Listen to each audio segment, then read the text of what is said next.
¿Alguna vez has sentido que algo oscuro influye en tu vida sin que puedas explicarlo? A lo largo de la historia, el enemigo ha encontrado formas sutiles de operar en el mundo, ocultándose detrás de apariencias inofensivas. 2 Corintios 11:14 nos advierte: y no es maravilla, porque el mismo Satanás se disfraza como ángel de luz. Esto significa que muchas veces hemos cruzado caminos con fuerzas espirituales sin siquiera darnos cuenta. Hoy exploraremos 4 demonios que han estado presentes en tu vida, influyendo en tus pensamientos, decisiones e incluso en tu fe, sin que lo hayas notado. Te revelaremos cómo reconocer su presencia y, más importante aún, cómo vencerlos con el poder de Dios. ¿Estás listo para abrir los ojos espirituales y descubrir la verdad que ha estado oculta ante ti? Desde tiempos antiguos el mundo espiritual ha sido una realidad innegable, pero no siempre visible a simple vista.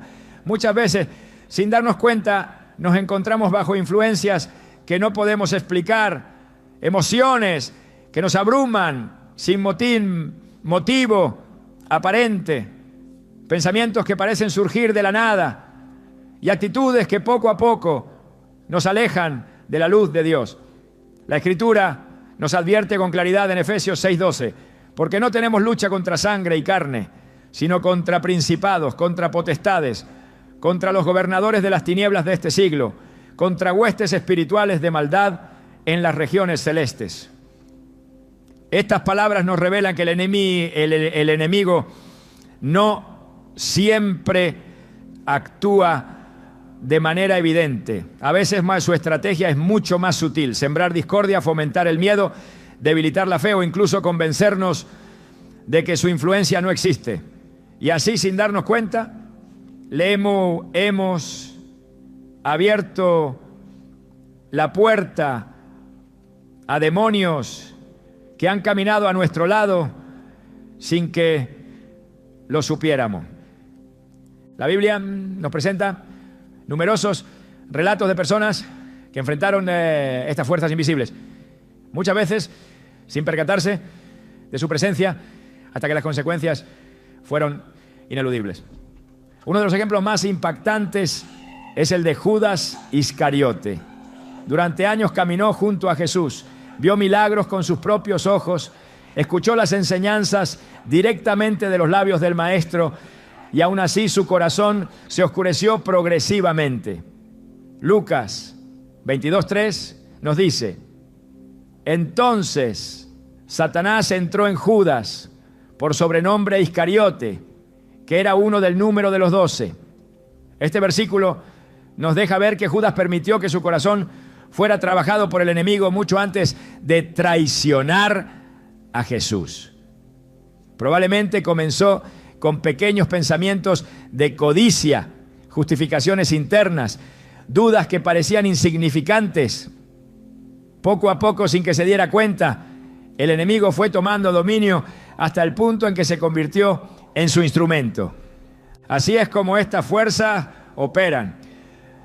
No llegan anunciándose con un estruendo, sino que se infiltran en lo cotidiano, disfrazadas de pensamientos inocentes, hábitos aparentemente inofensivos o incluso de sentimientos que creemos completamente nuestros. Jesús mismo advirtió sobre esta realidad en Juan 10:10. El ladrón no viene sino para hurtar, matar y destruir.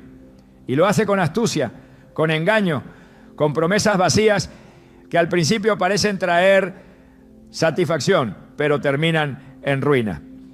No es casualidad que muchas personas sientan una lucha interna constante, un peso inexplicable en sus vidas, ciclos de derrota que se repiten una y otra vez sin una razón aparente. La verdad es que detrás de estas situaciones muchas veces hay una batalla espiritual que se libra sin que lo sepamos. El profeta Elías también vivió en carne propia la opresión de esta fuerza. Después de haber derrotado a los profetas de Baal, y haber visto la manifestación del poder de Dios de manera espectacular, cayó en un estado de miedo y desesperación. 1 Reyes 19:4 nos dice: y él se fue por el desierto un día de camino, y vino y se sentó debajo de un enebro, y deseando morirse dijo: basta ya, oh Jehová, quítame la vida, pues no soy mejor que mis padres. ¿Cómo podía un hombre que había sido testigo de milagros tan poderosos llegar a este punto? La influencia espiritual negativa no siempre se manifiesta de manera violenta o evidente. A veces simplemente siembra la semilla de la desesperanza, del agotamiento, del abandono. Elías, en su agotamiento, creyó la mentira de que estaba solo, de que su trabajo había sido en vano, de que no tenía más fuerzas para continuar. Pero Dios, en su misericordia, lo fortaleció, porque la verdad era otra. No estaba solo. Su propósito aún no había terminado y el enemigo solo había intentado sofocar su fe con un espíritu de desánimo. Muchos de nosotros hemos sentido lo mismo sin darnos cuenta del origen de esos sentimientos. Pensamos que solo estamos pasando por una mala racha, que tal vez es normal sentirnos así. Pero la palabra de Dios nos enseña que no debemos ignorar la batalla espiritual que nos rodea. 1 Pedro 5:8 nos advierte: sed sobrios y velad, porque vuestro adversario, el diablo, como león rugiente, anda alrededor buscando a quien devorar. La pregunta es: ¿cuántas veces hemos sido devorados sin siquiera notarlo? ¿Cuántas decisiones hemos tomado bajo la influencia de fuerzas que no entendemos? La historia de Caín es otra prueba de cómo el enemigo trabaja en la mente y en el corazón sin que la víctima lo perciba. En Génesis 4:6-7 Dios le advierte: entonces Jehová dijo a Caín, ¿por qué te has ensañado y por qué ha decaído tu semblante? Si bien hicieres, ¿no serás enaltecido? Y si no hicieres bien, el pecado está a la puerta. Con todo esto a ti será su deseo, y tú te enseñorearás de él. Dios le estaba mostrando que había algo en su interior que debía corregir. Un sentimiento que estaba tomando control de él. Sin embargo, Caín ignoró la advertencia y poco a poco dejó que el resentimiento creciera hasta que finalmente lo llevó a cometer el primer asesinato de la historia. El enemigo opera de esta manera: siembra semillas pequeñas que parecen inofensivas, pero si no las identificamos y las cortamos desde la raíz, terminan por destruirnos. Un pensamiento de envidia, una palabra de resentimiento, un sentimiento de frustración pueden convertirse en la cadena que nos ate sin que nos demos cuenta. Jesús lo dejó claro en Juan 8:44, cuando habló sobre Satanás. Él ha sido homicida desde el principio y no ha permanecido en la verdad, porque no hay verdad en él. Cuando habla mentira, de suyo habla, porque es mentiroso y padre de mentira. Si su naturaleza es la mentira, entonces su estrategia principal será engañarnos para que no veamos su presencia en nuestras vidas. A lo largo de la Biblia vemos cómo estas influencias espirituales operan con el mismo patrón. Se presentan como pensamientos, emociones o deseos legítimos, pero si no somos vigilantes, terminan controlando nuestras vidas. El rey Saúl, por ejemplo, comenzó su reinado con la bendición de Dios, pero la desobediencia y el miedo lo llevaron a ser atormentado por un espíritu maligno. 1 Samuel 16:14 nos dice: el espíritu de Jehová se apartó de Saúl y le atormentaba un espíritu malo de parte de Jehová. No fue un cambio repentino, sino un proceso en el que permitió que su orgullo, su inseguridad y su falta de confianza en Dios abrieran la puerta a esta influencia. Jesús mismo enfrentó al enemigo en el desierto y nos dejó una clave para resistir: la palabra de Dios. Cada vez que Satanás intentó tentarlo, Jesús respondió con las Escrituras. En Mateo 4:4, cuando el enemigo quiso manipularlo, Jesús le respondió: escrito está, no solo de pan vivirá el hombre, sino de toda palabra que sale de la boca de Dios. Esta es la clave para identificar y vencer estas influencias. Conocer la verdad, estar firmes en la palabra, reconocer cuando un pensamiento, un sentimiento o una situación están siendo manipulados por fuerzas espirituales que buscan nuestra destrucción. En la vida cotidiana esto se traduce en momentos en los que sentimos un peso inexplicable, en pensamientos que parecen repetirse sin motivo, en situaciones que se repiten una y otra vez en nuestra vida, como si estuvieran diseñadas para hacernos caer en el mismo error. No es coincidencia, no es simplemente mala suerte, es una batalla espiritual. Y la única manera de salir victoriosos es reconocerla, enfrentarnos a ella con la autoridad que nos ha sido dada en Cristo y cerrar las puertas que sin darnos cuenta hemos abierto. Dios nos ha dado las armas para luchar y vencer. Efesios 6:13 nos dice: por tanto, tomad toda la armadura de Dios para que podáis resistir en el día malo y habiendo acabado todo, estar firmes. El enemigo no podrá prevalecer contra aquellos que han sido cubiertos por la verdad, la fe y la justicia de Dios. Pero el primer paso es abrir los ojos, reconocer la presencia de estas influencias y enfrentarlas con la luz de la palabra. Solo así podremos liberarnos de aquello que ha estado operando en nuestra vida sin que nos diéramos cuenta. El enemigo no solo opera con estrategias evidentes, sino que trabaja en la sombra, manipulando emociones y pensamientos para alejarnos del propósito divino. Jesús mismo lo advirtió en Mateo 13:25, cuando habló de cómo el enemigo siembra cizaña entre el trigo mientras los hombres duermen. Este pasaje revela que muchas de sus influencias no son detectadas de inmediato, sino que crecen en silencio hasta que su impacto es imposible de ignorar. Así ha actuado desde el principio, aprovechándose de la falta de vigilancia y discernimiento espiritual para infiltrarse en la vida de las personas sin que éstas lo perciban. Uno de los ejemplos más claros de esto se encuentra en la historia del rey Acab y su esposa Jezabel. A simple vista su reinado parecía fuerte, pero en el trasfondo la influencia de Jezabel introdujo idolatría y corrupción espiritual en Israel. 1 Reyes 21:25 señala: a la verdad, ninguno fue como Acab, que se vendió para hacer lo malo ante los ojos de Jehová, porque Jezabel, su mujer, lo incitaba. No se trató de una imposición repentina, sino de una influencia progresiva que lo llevó a actuar en contra de la voluntad de Dios. Este patrón se repite constantemente. Lo que comienza como una pequeña desviación se convierte en una fortaleza que controla pensamientos y decisiones. El enemigo busca alterar la percepción de la realidad, distorsionando lo que Dios ha establecido como verdad. En Génesis 3:1, la serpiente cuestionó la instrucción divina con una pregunta engañosa: con que Dios os ha dicho, no comáis de todo árbol del huerto. No negó la palabra de Dios, sino que la tergiversó, sembrando duda en el corazón de Eva.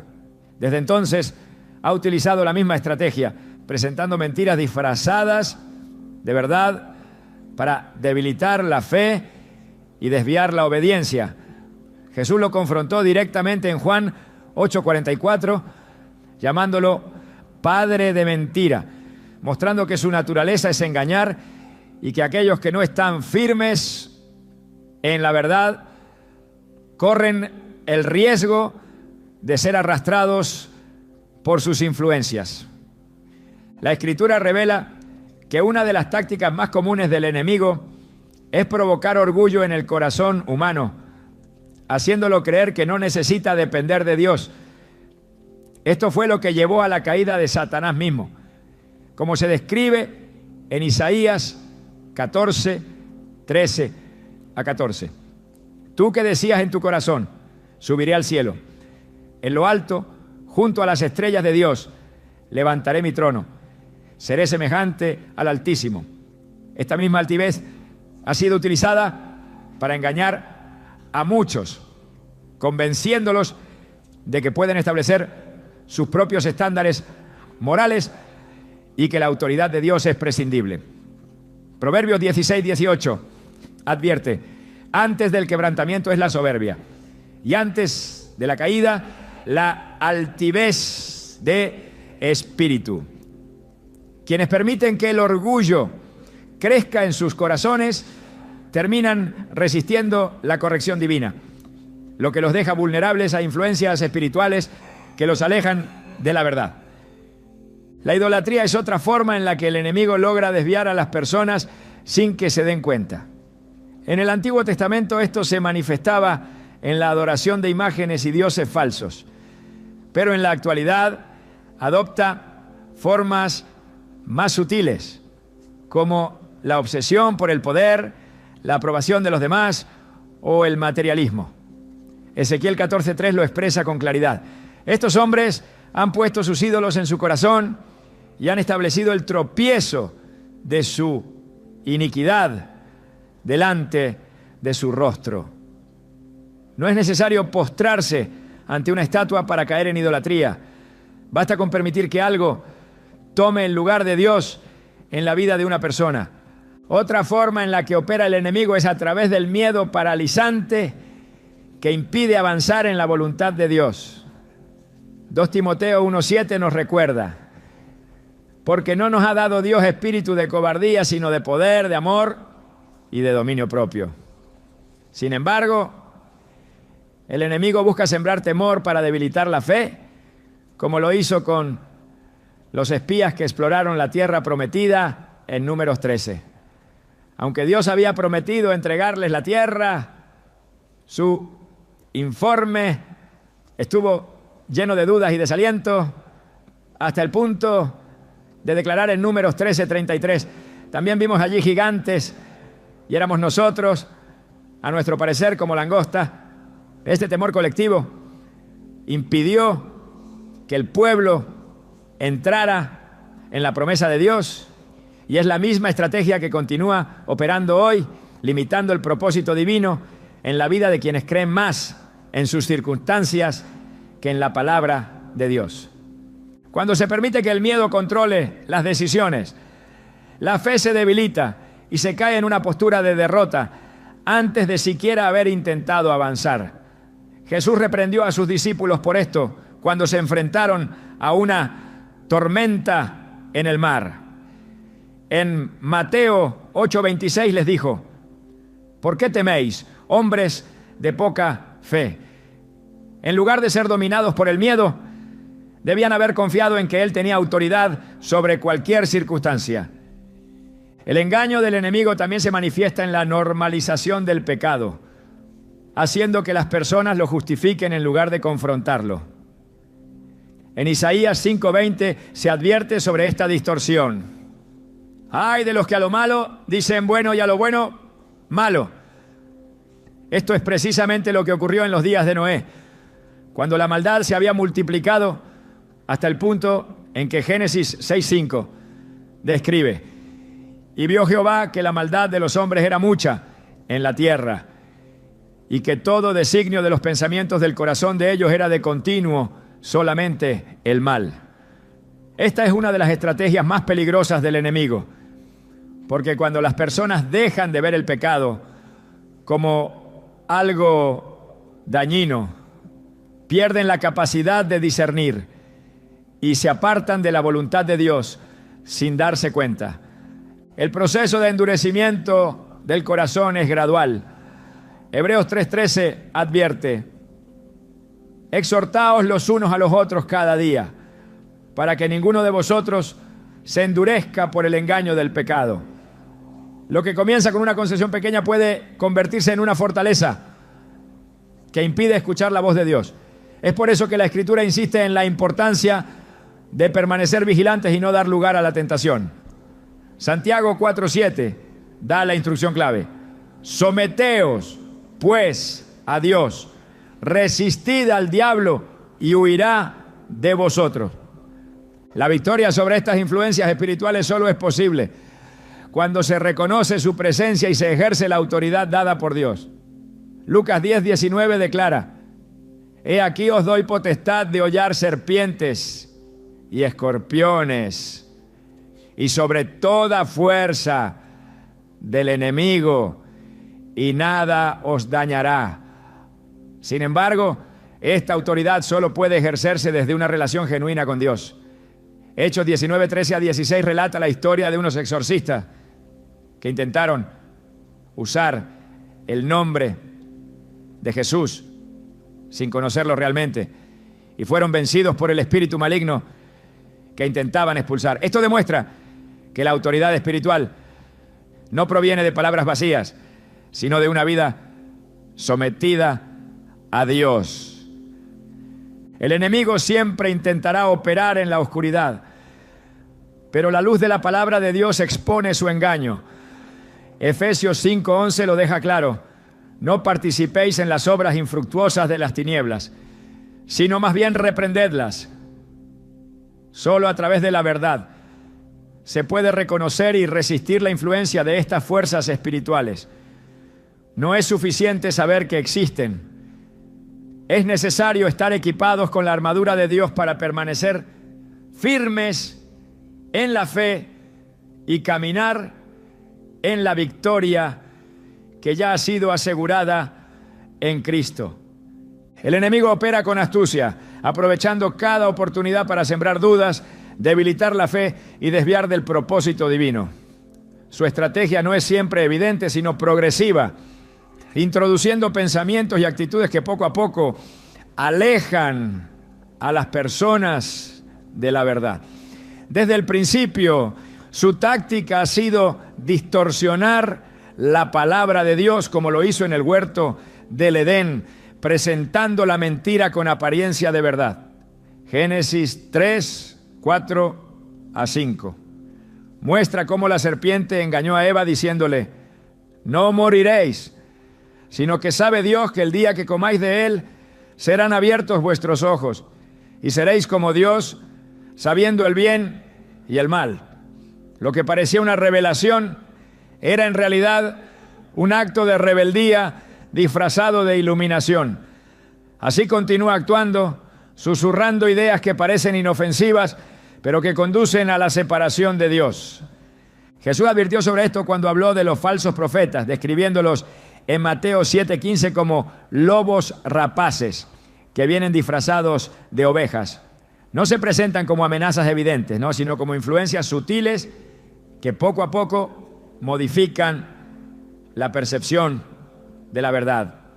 La historia del pueblo de Israel ilustra esta realidad.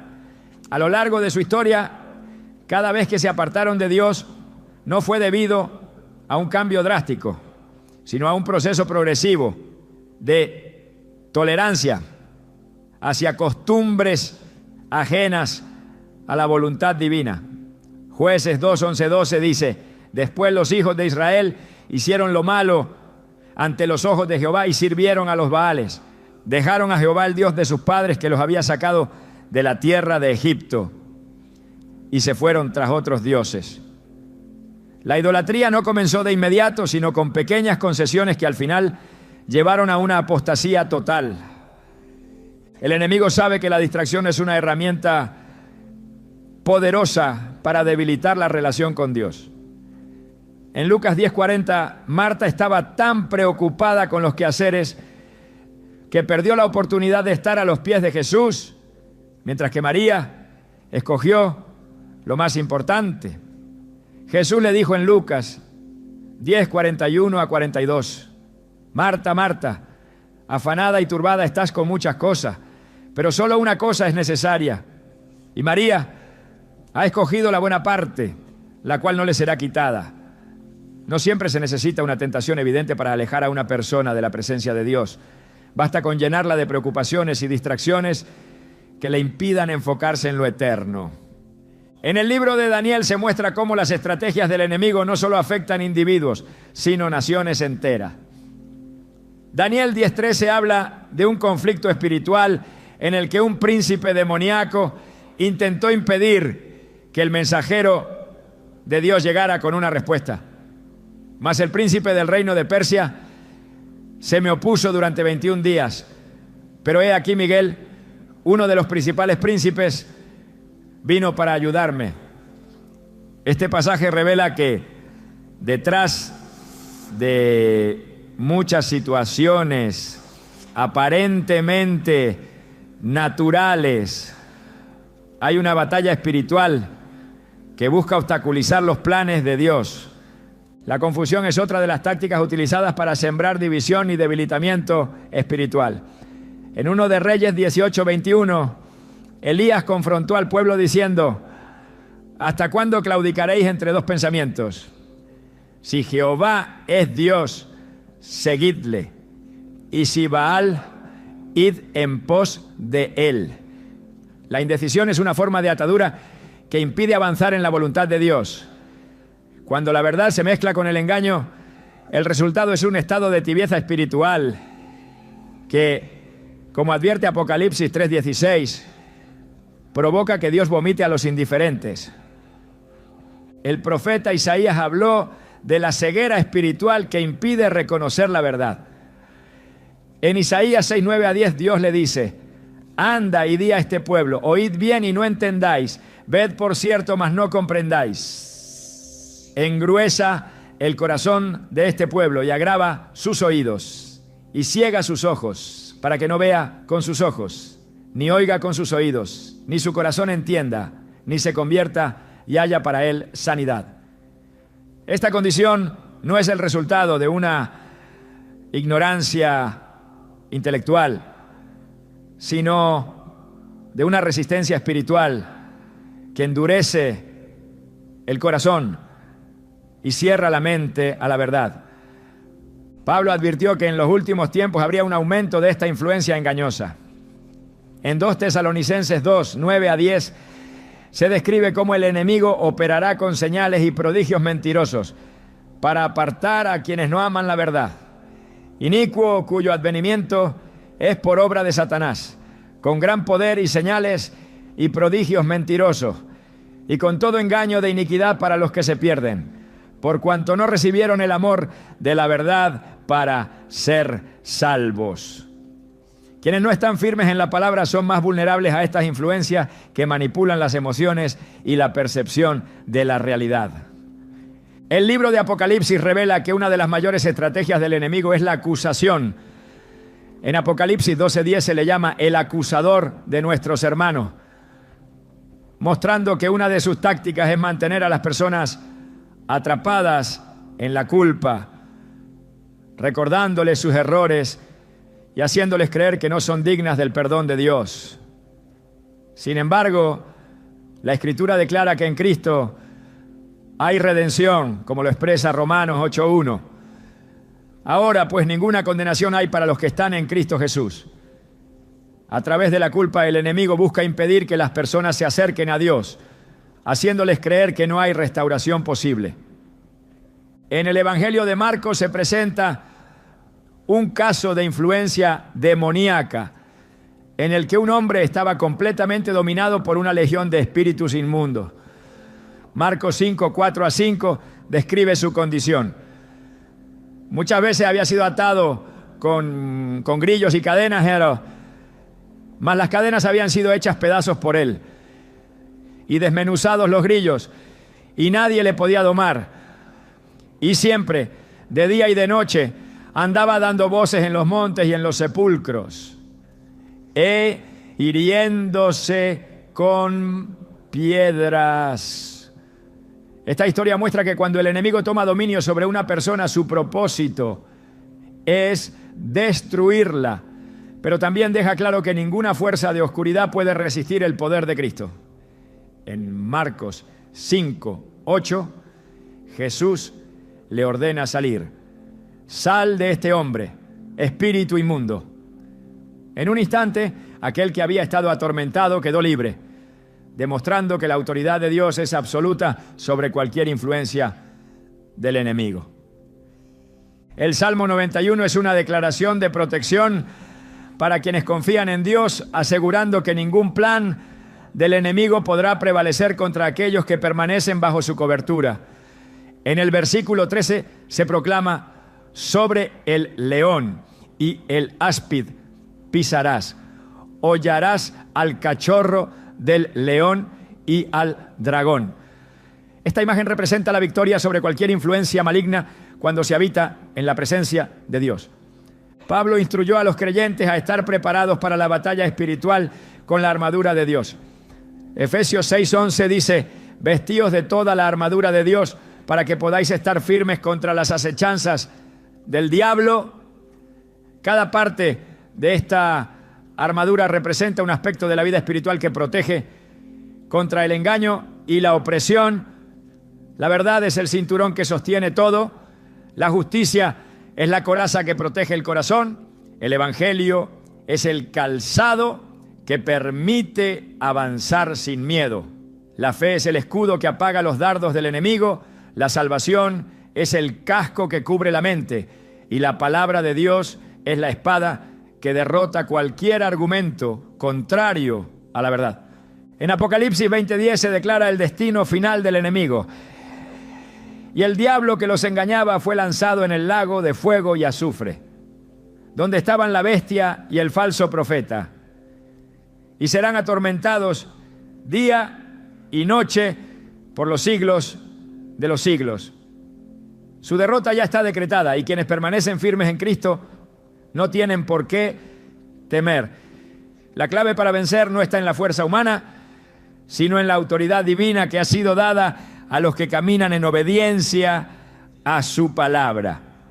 El enemigo ha utilizado sus estrategias a lo largo de la historia, moldeando sociedades, influenciando culturas y manipulando corazones sin que muchos siquiera lo noten. Su astucia radica en la normalización de sus métodos, en la manera en que introduce sus artimañas dentro de la rutina diaria, camuflándose entre los pensamientos comunes, disfrazándose de ideas que parecen inofensivas, convirtiéndose en hábitos difíciles de cuestionar. Desde la caída de la humanidad, su intención ha sido la misma: desviar la mirada del Creador, debilitar la fe y romper el vínculo que une al hombre con Dios. La Escritura lo advierte en 2 Corintios 4:4. El Dios de este siglo cegó el entendimiento de los incrédulos, para que no les resplandezca la luz del evangelio de la gloria de Cristo. No es solo un ataque directo contra aquellos que buscan a Dios, sino una estrategia para mantener a las personas atrapadas en un sistema de engaño donde la verdad se oculta y la mentira se convierte en norma. Las trampas que se presentan hoy no son diferentes de las que se relatan en la Biblia.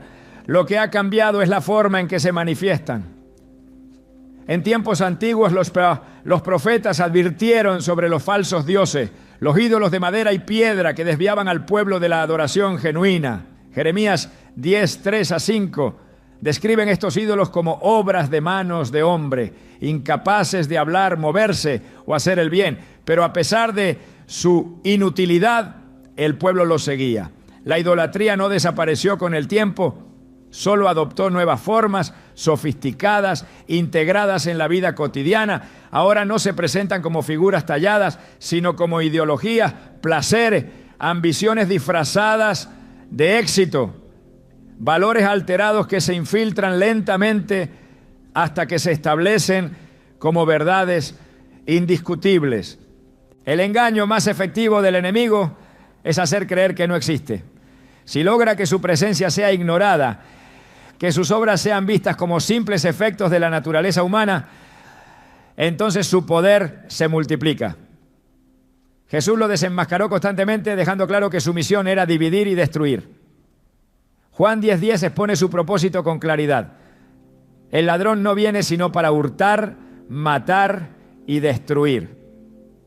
No busca la confrontación directa porque sabe que aquellos que ven su obra pueden resistirlo. Prefiere la estrategia silenciosa infiltrándose en la mente, susurrando razonamientos lógicos que conducen lentamente a la desobediencia. La justificación del pecado se convierte en una de sus mayores armas.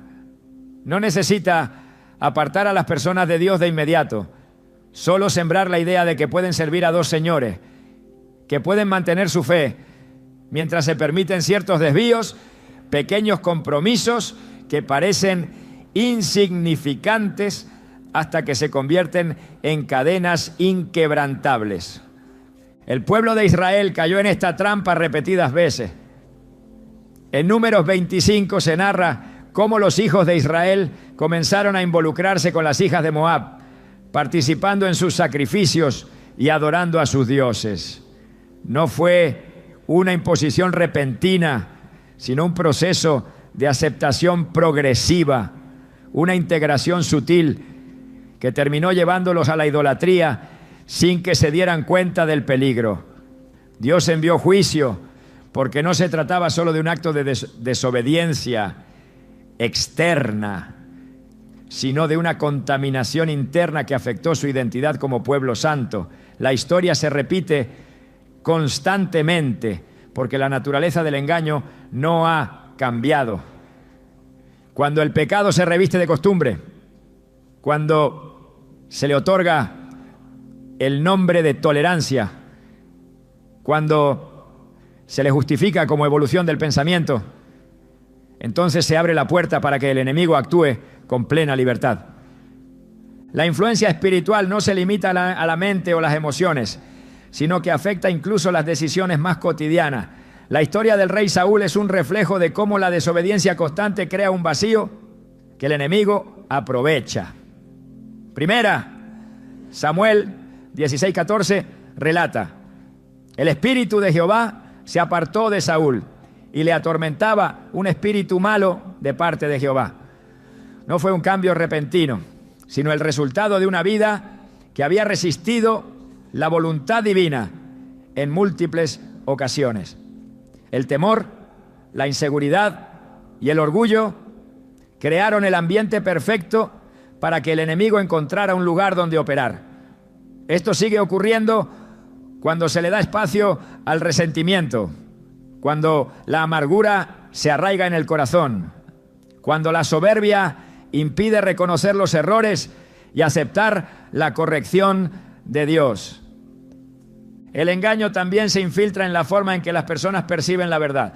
Isaías 5:20 advierte: ay de los que a lo malo dicen bueno y a lo bueno malo, que hacen de la luz tinieblas y de las tinieblas luz. Cuando la moral se define según la conveniencia y no según los principios eternos de Dios, el resultado es una generación que rechaza la corrección, que se ofende ante la reprensión, que rechaza la existencia del pecado, porque reconocerlo implicaría la necesidad de cambiar. El enemigo ha trabajado con paciencia para que la verdad de Dios sea considerada intolerante, para que las advertencias de la Escritura sean vistas como discursos anticuados, para que el pecado ya no se llame pecado, sino libertad personal. La misma estrategia que utilizó con Eva sigue vigente: convencer de que Dios está limitando en lugar de protegiendo, que sus mandatos son restricciones en lugar de caminos de vida. El mundo espiritual no es un concepto abstracto, sino una realidad constante que determina el rumbo de las vidas, las naciones y las generaciones. Daniel 10:12-13 revela una escena impactante en la que un ángel enviado por Dios fue retenido durante 21 días por un príncipe demoníaco hasta que Miguel, uno de los principales príncipes, vino en su ayuda. Este pasaje demuestra que detrás de cada evento visible hay un conflicto invisible, una lucha que no se percibe con los ojos físicos, pero que afecta directamente la vida de las personas. La oración y la búsqueda de Dios no son solo prácticas religiosas, sino herramientas que desatan intervención divina en medio de estas batallas. El enemigo sabe que el poder de Dios es absoluto, que su destino final ya está decretado. Su única opción es engañar a tantos como pueda, arrastrarlos a la misma condenación. Apocalipsis 12:12 dice: ay de los moradores de la tierra y del mar, porque el diablo ha descendido a vosotros con gran ira, sabiendo que tiene poco tiempo. Su furia no es desorganizada, sino calculada. Su plan no es evidente, sino meticuloso. Utiliza la distracción para apartar la mirada de Dios, la confusión para sembrar dudas sobre la verdad, la condenación para hacer creer que no hay posibilidad de restauración, la autosuficiencia para convencer de que no se necesita de Dios, la desesperanza para hacer que se abandone la fe. Cada una de estas estrategias tiene un mismo propósito: robar la relación con Dios, alejar a las personas de su propósito eterno. Sin discernimiento es imposible reconocer su obra. Sin una vida cimentada en la Escritura es fácil caer en sus engaños. Efesios 6:12 recalca que la lucha no es contra carne ni sangre, sino contra potestades y huestes espirituales. No se puede enfrentar un enemigo invisible con armas naturales, ni se puede vencer el engaño sin la verdad. Jesús dejó claro que solo la verdad puede traer libertad, y esa verdad solo se encuentra en la palabra de Dios.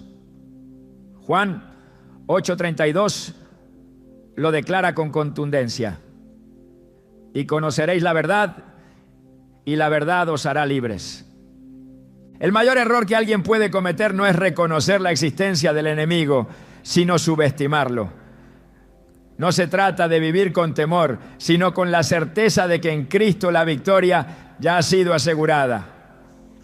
Colosenses 2:15 proclama: y despojando a los principados y a las potestades, los exhibió públicamente, triunfando sobre ellos en la cruz.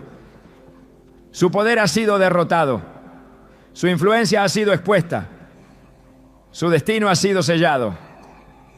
Pero aquellos que no están en la luz siguen siendo vulnerables a sus mentiras.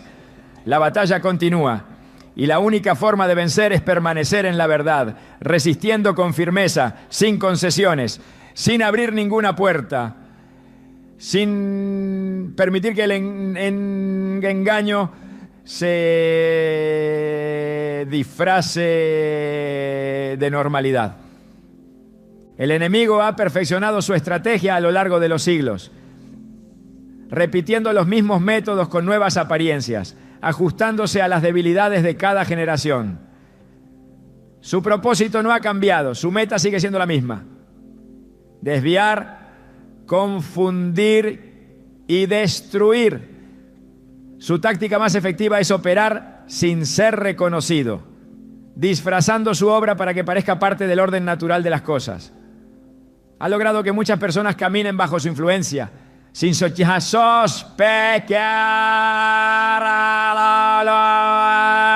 que actúen según sus impulsos, creyendo que son propios, que acepten como verdad lo que es un engaño bien diseñado. La Escritura advierte en 2 Corintios 11:14 que el mismo Satanás se disfraza como ángel de luz. No se presenta con una imagen de maldad evidente, sino con una forma seductora, con argumentos persuasivos, con ideas que apelan a la razón y a las emociones para apartar a las personas de la voluntad de Dios. El engaño del enemigo no solo afecta individuos, sino sociedades enteras. Desde el principio ha trabajado en la corrupción de los valores, en la distorsión de la verdad, en la exaltación de lo opuesto a lo que Dios ha establecido. Lo que antes era impensable se convierte en costumbre. Lo que era condenado se acepta. Lo que era advertido como peligroso se abraza con orgullo. En Isaías 5:20 se pronuncia un juicio sobre esta inversión de principios. Ay de los que a lo malo dicen bueno y a lo bueno malo. No es una simple evolución cultural, es una estrategia deliberada para desensibilizar el corazón humano, para hacer que el pecado ya no parezca pecado, para que la conciencia se entrene en la indiferencia y el temor a Dios desaparezca. La idolatría ha sido una de las armas más recurrentes en su arsenal. En la antigüedad se manifestaba en la adoración de imágenes, en la devoción a dioses falsos, en rituales que desviaban la atención del Creador. Hoy la idolatría sigue presente, pero con una apariencia distinta. Ahora no se inclinan ante estatuas, pero entregan sus vidas a los dioses del placer, del poder, del materialismo. La dependencia de estas cosas se convierte en la nueva forma de adoración, porque todo lo que ocupa el lugar de Dios en el corazón se convierte en un ídolo. Ezequiel 14:3 lo expresa claramente.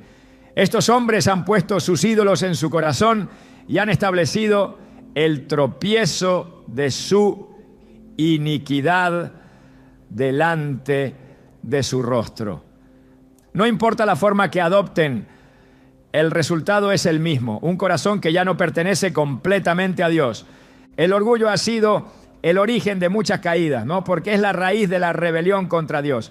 Fue el orgullo lo que provocó la caída de Satanás, lo que llevó a que dijera en Isaías 14:13-14, subiré al cielo, en lo alto, junto a las estrellas de Dios, levantaré mi trono, seré semejante al Altísimo. Esta misma actitud es la que ha infundido en la humanidad, haciéndola creer que puede definir su propio camino, que puede decidir lo que es correcto sin necesidad de Dios. Proverbios 16:18 advierte que antes del quebrantamiento es la soberbia y antes de la caída la altivez de espíritu.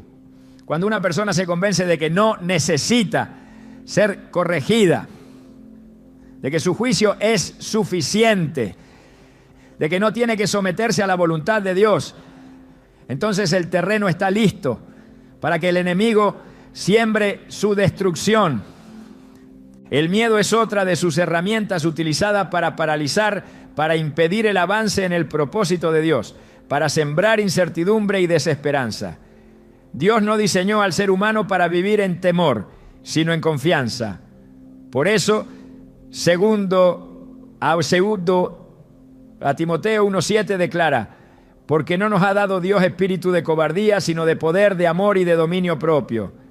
Sin embargo, el enemigo introduce pensamientos de duda, proyecta escenarios de fracaso, distorsiona la percepción de la realidad, para que la fe se debilite y las promesas de Dios parezcan inalcanzables. En Números 13, cuando los espías fueron enviados a reconocer la tierra prometida, regresaron con un informe contaminado por el miedo. A pesar de que Dios ya había dicho que les entregaría la tierra, su percepción los llevó a declarar en Números 13:33. También vimos allí gigantes, y éramos nosotros, a nuestro parecer, como langostas. No fue la realidad lo que los detuvo, sino la forma en que la interpretaron, influenciados por el temor en lugar de la fe.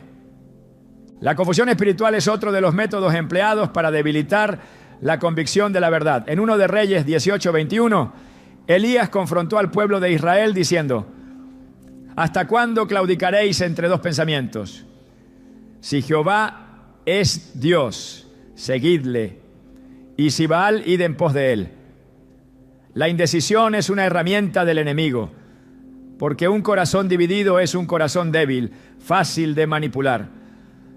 La verdad de Dios es clara, pero cuando se permite que la influencia externa la cuestione, cuando se abren puertas a filosofías que contradicen la Escritura, el resultado es una generación sin dirección, sin identidad, sin fundamento.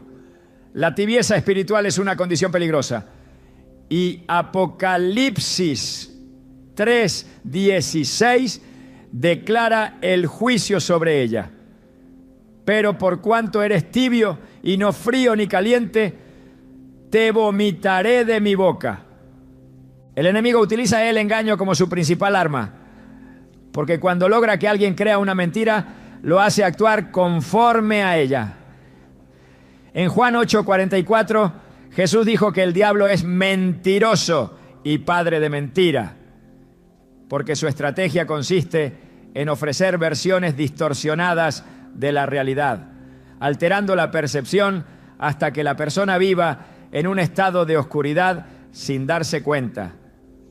En Génesis 3:1, la serpiente no le dijo a Eva que desobedeciera directamente, sino que la llevó a cuestionar la palabra de Dios.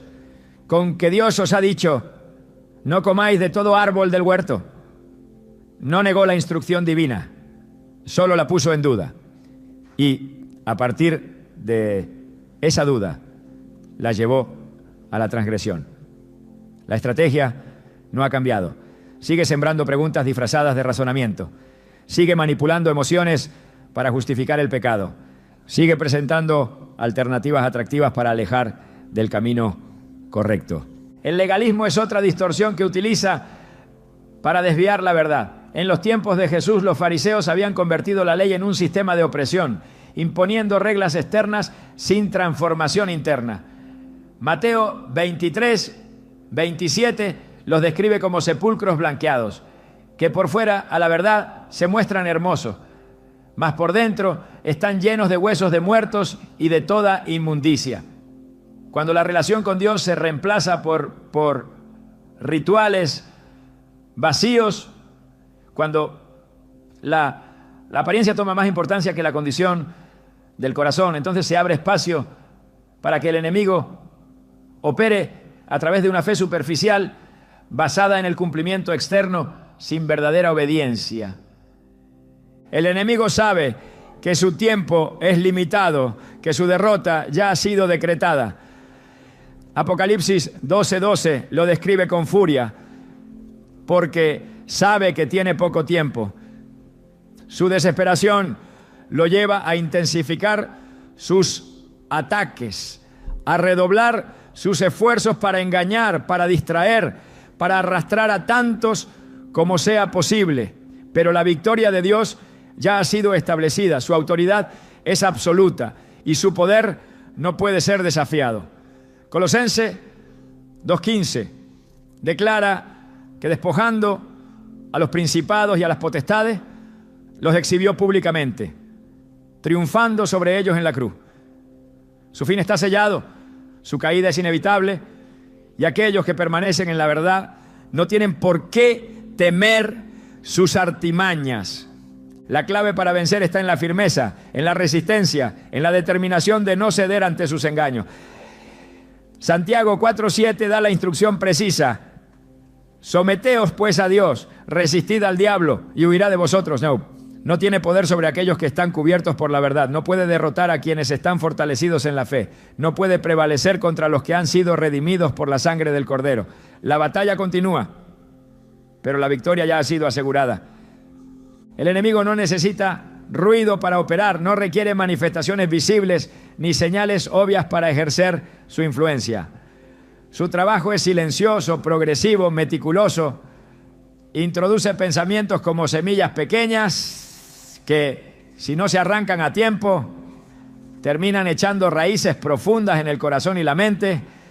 Sus métodos no han cambiado porque siguen siendo efectivos. No ataca con violencia inmediata, sino con insinuaciones sutiles, con dudas disfrazadas de razonamiento, con deseos aparentemente inofensivos que terminan desviando por completo el camino. La Escritura advierte sobre su astucia en 2 Corintios 2:11. Para que Satanás no gane ventaja alguna sobre nosotros, pues no ignoramos sus maquinaciones.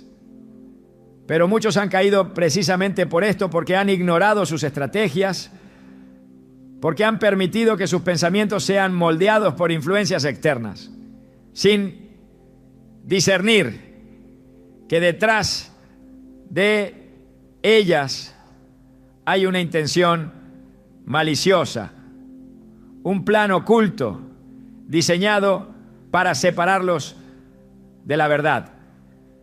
Las fortalezas espirituales no se construyen de un día para otro. Son estructuras invisibles que se edifican poco a poco, con pensamientos que se repiten, con hábitos que se establecen, con ideas que se normalizan, hasta que se convierten en parte de la identidad de una persona. En 2 Corintios 10, 4-5, Pablo describe la forma en que deben ser destruidas.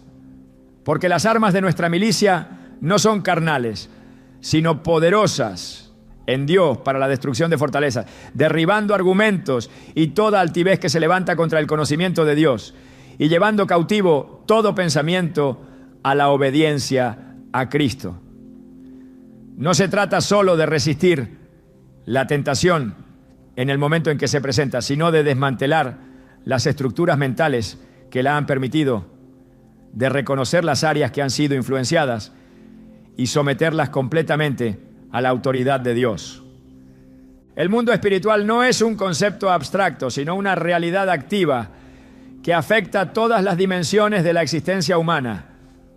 La Escritura revela que hay fuerzas en constante operación, que existen entidades que buscan interferir en los asuntos de la humanidad, que hay una lucha continua entre la luz y las tinieblas.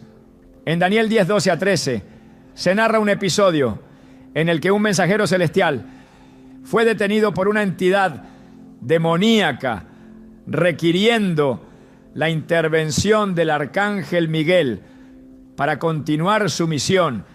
Este pasaje muestra que detrás de lo visible hay una guerra en desarrollo, que las oraciones no solo son escuchadas, sino que generan impacto en esta batalla. No se puede vivir con una mentalidad puramente natural cuando la Biblia deja claro que el mundo espiritual es tan real como el físico, que las decisiones, los pensamientos y las palabras tienen consecuencias más allá de lo que los ojos pueden ver. El enemigo trabaja con legalidad espiritual. No puede irrumpir en la vida de una persona sin una puerta abierta, sin un acceso permitido. Su estrategia es lograr que las personas le concedan ese derecho sin darse cuenta, que sus propias acciones le otorguen la autoridad que necesita para operar. Efesios 4:27 advierte: ni deis lugar al diablo. Esto significa que hay actos, decisiones y actitudes que pueden permitir su influencia, que hay momentos en los que sin saberlo se cede un terreno que no le pertenece. Cada vez que se justifica el pecado, cada vez que se tolera una conducta contraria a la voluntad de Dios, se está cediendo un espacio, entregando una parte del corazón, abriendo una brecha que luego será difícil de cerrar. El endurecimiento del corazón es una de las consecuencias más peligrosas de esta influencia. Cuando una persona ignora repetidamente la voz de Dios, cuando se acostumbra a vivir en desobediencia sin experimentar convicción, su sensibilidad espiritual comienza a deteriorarse. Hebreos 3:13 advierte sobre este peligro. Antes exhortaos los unos a los otros cada día, entre tanto que se dice hoy, para que ninguno de vosotros se endurezca por el engaño del pecado. El pecado engaña, hace que lo que antes generaba culpa se convierta en costumbre, que lo que antes parecía inaceptable se vuelva parte de la normalidad. Cuando esto sucede, la conciencia ya no responde. El arrepentimiento se vuelve superficial. La corrección es rechazada. No es una caída repentina, sino un proceso gradual en el que el corazón se vuelve insensible a la verdad. La confusión espiritual es otra de las herramientas utilizadas para debilitar la fe. En el 1 Timoteo 4:1 se advierte que en los postreros tiempos algunos apostatarán de la fe, escuchando a espíritus engañadores y a doctrinas de demonios.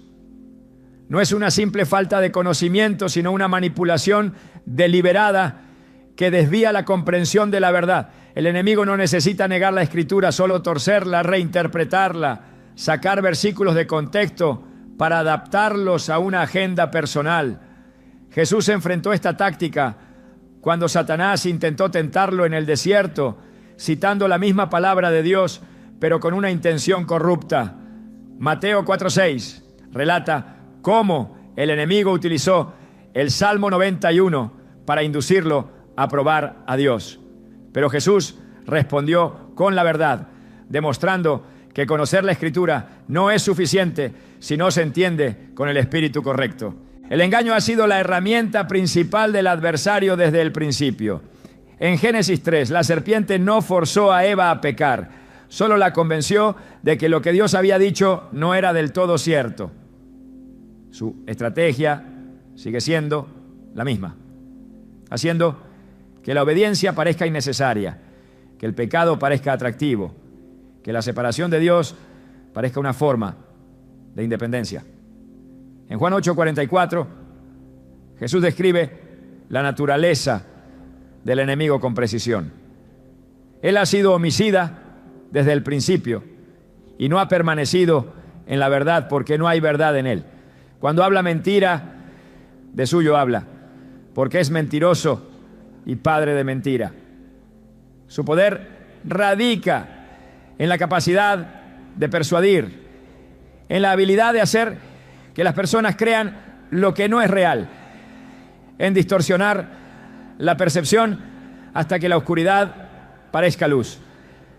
El mayor peligro no está en la presencia del enemigo, sino en la ignorancia de sus métodos. Efesios 6:12 lo deja claro, porque no tenemos lucha contra sangre y carne, sino contra principados, contra potestades, contra los gobernadores de las tinieblas de este siglo, contra huestes espirituales de maldad en las regiones celestes. No se trata de conflictos humanos, de simples problemas emocionales o situaciones difíciles. Se trata de una batalla que se libra en otra dimensión, de un enfrentamiento entre la verdad y el engaño, entre la luz y la oscuridad. No se puede combatir con armas naturales, no se puede vencer con lógica humana. La única forma de resistir es con la armadura de Torah, de Dios, con la verdad que desmantela la mentira, con la fe que bloquea los ataques, con la oración que activa el respaldo divino. El enemigo no tiene poder sobre aquellos que están firmes en la verdad. Santiago 4:7 da una instrucción clara. Someteos pues a Dios, resistid al diablo y huirá de vosotros. La sumisión a Dios es la clave para la victoria, porque cuando una persona está completamente alineada con su voluntad, no hay espacio para la influencia del adversario. El poder de Dios es absoluto, su autoridad es inquebrantable, su protección es impenetrable para quienes permanecen bajo su cobertura. El desenlace de esta batalla ya ha sido decretado. Apocalipsis 20:10 describe el destino final del enemigo. Y el diablo que los engañaba fue lanzado en el lago de fuego y azufre, donde estaban la bestia y el falso profeta, y serán atormentados día y noche por los siglos de los siglos. Su derrota es inevitable, su caída ha sido establecida. Solo le queda el recurso del engaño, la manipulación, la distracción. Su tiempo está contado y su único objetivo es arrastrar consigo a tantos como sea posible. La verdad es la única defensa real contra sus artimañas. Juan 8:32 proclama: y conoceréis la verdad y la verdad os hará libres. No hay cadenas que puedan resistir la luz de la palabra de Dios. No hay influencia que pueda permanecer donde su presencia habita. La victoria no es solo una promesa futura, es una realidad presente para quienes caminan en la verdad, para quienes han sido redimidos, para quienes han sido sellados por el Espíritu Santo y han decidido no dar lugar al enemigo.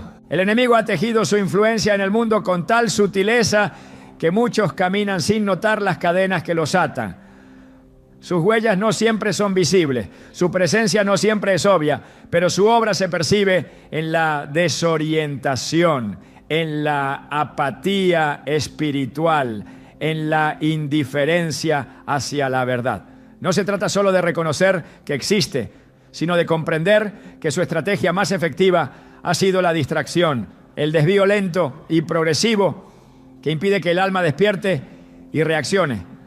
Mientras el hombre se enfoca en sus propias luchas, en los problemas cotidianos, en las cargas de la vida, el enemigo avanza sin resistencia, asegurándose de que su presencia no sea cuestionada, de que sus influencias sean aceptadas como parte del orden natural de las cosas.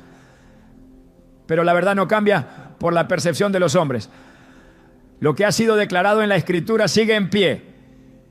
Y el desenlace de esta guerra ya ha sido decretado. El tiempo de ignorancia ha terminado. No es posible seguir caminando con los ojos cerrados, justificando lo que se ha normalizado, permitiendo que lo que es incompatible con la voluntad de Dios permanezca sin ser confrontado. Efesios 5:14 proclama: despiértate tú que duermes y levántate de los muertos y te alumbrará Cristo. No se puede permanecer pasivo en medio de una batalla activa. No se puede seguir permitiendo que el enemigo avance sin oposición. Es momento de tomar posición, de asumir la autoridad que ha sido entregada, de cerrar las puertas que han estado abiertas demasiado tiempo. La victoria está asegurada para aquellos que eligen la verdad, pero la decisión debe tomarse con firmeza, sin concesiones, sin espacio para la duda o la complacencia. El mayor engaño del enemigo no ha sido convencer al mundo de que no existe, sino persuadir a muchos de que su influencia es irrelevante. Pero la indiferencia no es protección, la neutralidad no es refugio. La única forma de resistir es permanecer en la luz, porque donde la verdad resplandece, la mentira no tiene lugar. Juan 1:5 declara: la luz en las tinieblas resplandece, y las tinieblas no prevalecieron contra ella. Quienes eligen la verdad, quienes rechazan la influencia de las tinieblas, quienes deciden caminar en la autoridad de Dios, no tienen nada que temer. La guerra no es para ser evitada, sino para ser vencida. Y la victoria ya ha sido establecida para los que permanecen en Cristo. Cada pensamiento, cada decisión, cada acción tiene peso en esta batalla. No hay terreno neutral, no hay espacio para la indecisión. La verdad exige una respuesta y el tiempo para tomarla es ahora. Porque los que reconocen la batalla, los que se aferran a la palabra, los que se revisten con la armadura de Dios, no solo resisten, sino que avanzan, iluminando el camino, derribando fortalezas, deshaciendo toda obra del enemigo. Y en ese avance, la oscuridad retrocede, porque no puede resistir el poder de aquellos que han sido llamados a caminar en la victoria del reino eterno.